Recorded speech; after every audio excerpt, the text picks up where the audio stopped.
Baik, perkenalkan nama saya Ignacio Timoteo Kindangen. Pada kesempatan kali ini saya mengangkat materi Artificial Intelligence dengan topik sistem pemodelan di dalam MSS untuk Artificial Intelligence. Nah, sebelum lanjut saya akan jelaskan secara singkat apa itu pemodelan dalam MSS atau Management Support System.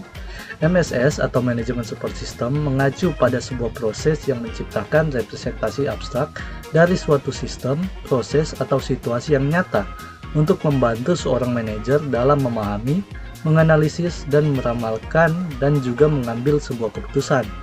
Sedangkan pemodelan adalah bentuk teknik yang digunakan dalam manajemen support system untuk menyederhanakan realitas kompleks menjadi bentuk yang lebih mudah dipahami dan dianalisis, biasanya dalam bentuk matematis, logis, atau visual.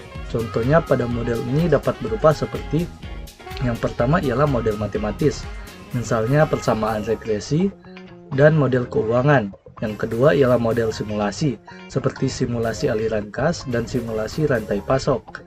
Yang ketiga ialah model optimasi, contohnya pada linear programming untuk alokasi sumber daya. Yang keempat ialah model prediktif, yang berumpama sebuah forecasting penjualan. Yang kelima dan terakhir ialah model konseptual atau diagram alur, yang merupakan sebuah flowchart, diagram, dan diagram keputusan. Lanjut, beberapa aspek yang didapatkan dalam permodelan ialah yang pertama ialah identifikasi masalah dan analisis lingkungan, memahami konteks masalah termasuk budaya organisasi, struktur pengambilan keputusan yang menentukan siapa yang memutuskan, dan tingkat sentralisasi dan lain-lainnya. Yang kedua ialah identifikasi variabel dengan membedakan jenis variabel dalam model seperti variabel keputusan yang dapat dikendalikan, variabel hasil atau output dari model, dan variabel tidak terkendali yang merupakan sebuah faktor eksternal. Yang ketiga ialah perkiraan atau juga forecasting. Umumnya digunakan oleh DSS atau Decision Support System untuk memprediksi kondisi masa depan berdasarkan skenario tertentu. Yang keempat ialah jenis model. Model yang dapat berupa seperti model matematis, model simulasi, model optimasi, model prediktif, dan juga model konseptual atau diagram alur. Yang kelima ialah manajemen model, yakni proses mengelola model seperti mengelola data, yakni menyimpan, memelihara, memperbarui, dan mengintegrasikan model dalam sistem pendukung keputusan. Lanjut, tipe model. Nah, tipe model dibagikan menjadi dua, yakni model statis dan dinamis.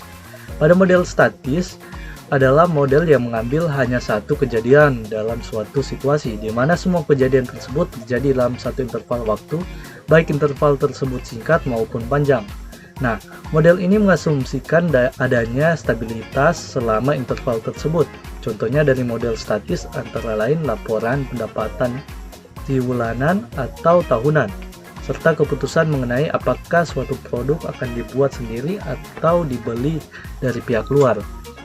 Yang kedua ialah model dinamis. Nah, model ini bersifat tergantung pada waktu dan mampu menunjukkan tren serta pola pada periode tertentu. Sebagai contohnya pada proyeksi rugi laba selama 5 tahun, merupakan model dinamis karena data input seperti biaya, harga, dan kuantitas diasumsikan berubah dari tahun ke tahun. Dengan demikian, model dinamis lebih cocok untuk dianalisis yang memerlukan pertimbangan perubahan kondisi sepanjang waktu. Lanjut, model matematis. Nah, model matematis menggunakan rumus persamaan atau fungsi matematika untuk mempresentasikan hubungan antar variabel dalam suatu sistem. Model ini bersifat kuantitatif dan memungkinkan perhitungan yang presisi yang berguna ketika hubungan antar variabel dapat diukur secara objektif dan data tersedia dalam bentuk numerik. Poin yang berada pada model matematis yang pertama ialah persamaan regresi. Digunakan untuk memahami bagaimana suatu variabel, misalnya harga, memengaruhi variabel lain, seperti misalnya penjualan. Yang kedua ialah model keuangan, seperti proyeksi arus kas atau laporan laba rugi. Menggunakan rumus matematis untuk menghitung pendapatan, biaya dan laba berdasarkan asumsi tertentu, misalnya pada tingkat pertumbuhan penjualan 10% per tahun. Lanjut, model simulasi.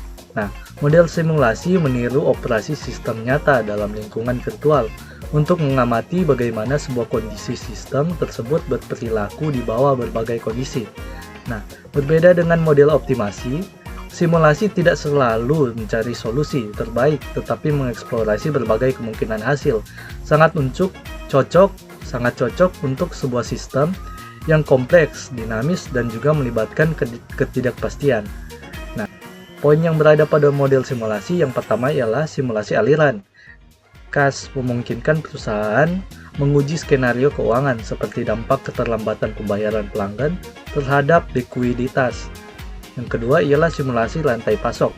Dapat menunjukkan bagaimana gangguan dari satu titik, misalnya keterlambatan pengiriman bahan baku, dapat memengaruhi produksi, stok, dan kepuasan pelanggan di seluruh jaringan penyebaran.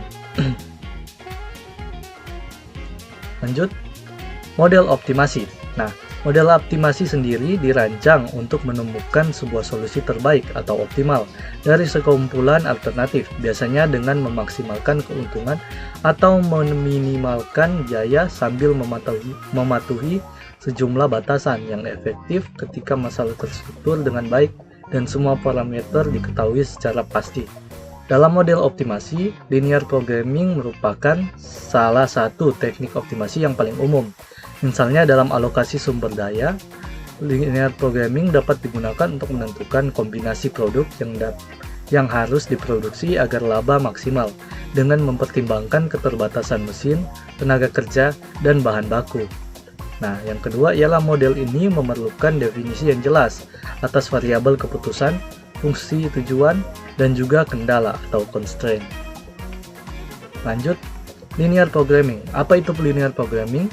Linear programming adalah sebuah pendekatan dari manajemen sains yang digunakan untuk mengalokasikan sumber daya yang terbatas seperti tenaga kerja, modal, mesin, ataupun bahan baku di antara berbagai aktivitas dengan tujuan mengoptimalkan suatu sasaran tertentu.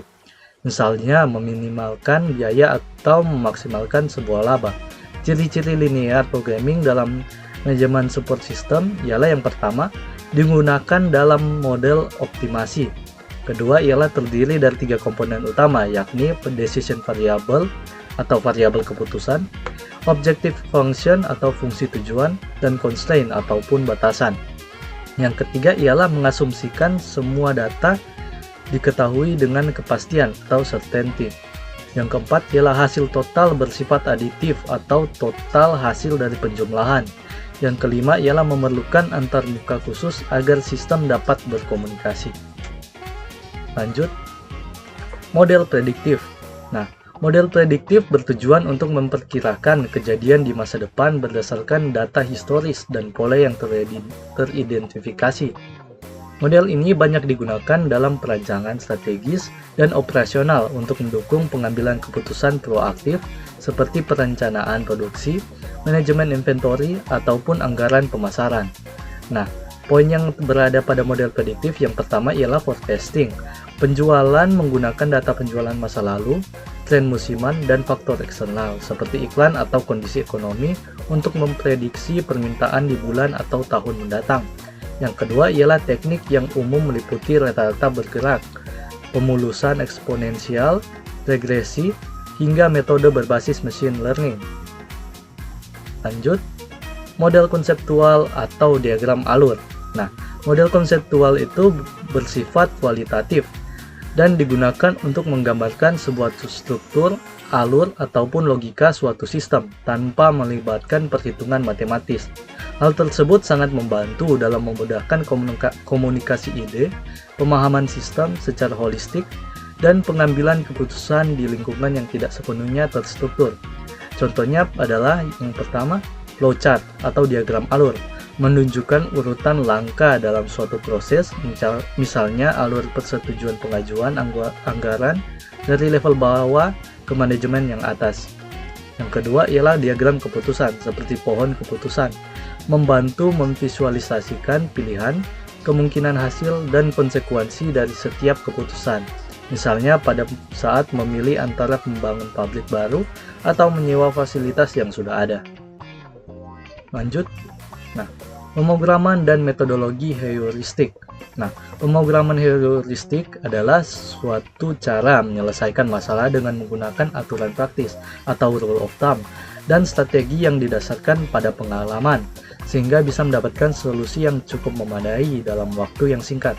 Sedangkan pendekatan ini sering digunakan ketika masalah terlalu rumit, tidak jelas atau sulit diselesaikan secara sempurna dengan metode yang pasti.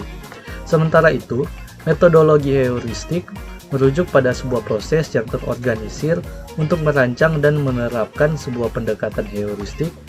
Proses ini mencakup memahami struktur masalah, membuat aturan heuristik, menguji dan mengevaluasi solusi yang dihasilkan, memperbaiki aturan tersebut, serta juga menerapkannya ke dalam praktik. Kelebihan heuristik yang pertama ialah mudah dipahami dan diimplementasikan. Kedua, menghemat waktu perumusan, pemrograman, dan pemrosesan. Yang ketiga ialah sering menghasilkan beberapa solusi yang dapat diterima. Yang keempat ialah membantu melatih pengguna agar lebih kreatif. Tapi kekurangan yang didapatkan dari heuristik ada 3, yakni yang pertama, tidak menjamin solusi global optimal atau bisa terjebak di lokal optimum. Kedua ialah mungkin gagal untuk mempertimbangkan konsekuensi jangka panjang dari keputusan konsekuensial.